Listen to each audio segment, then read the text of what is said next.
Hey, welcome to the Customer Experience Center here at JMA Wireless in upstate New York. Hey, I want to talk to you today about modularity for DAS systems, particularly in the remotes.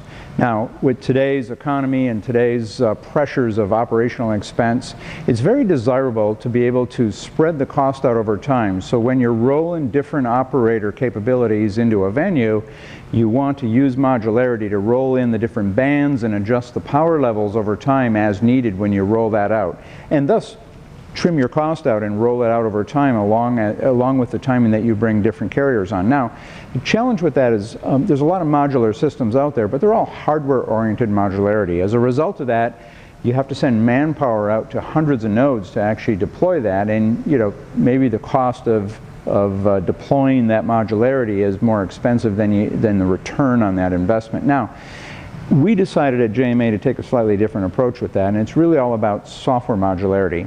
We've launched what we call our software-defined remote units.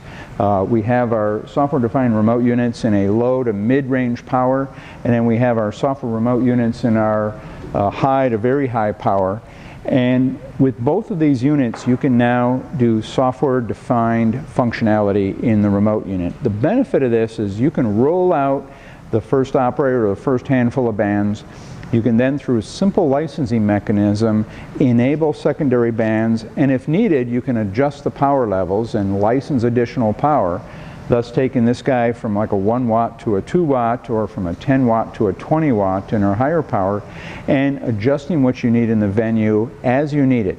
The important part of this is that you don't have to go out and touch any of the remote units in the facility, and you can do it all from our license management system, really streamlining operational costs and smoothing out that introduction of new operators and new technologies in the venues.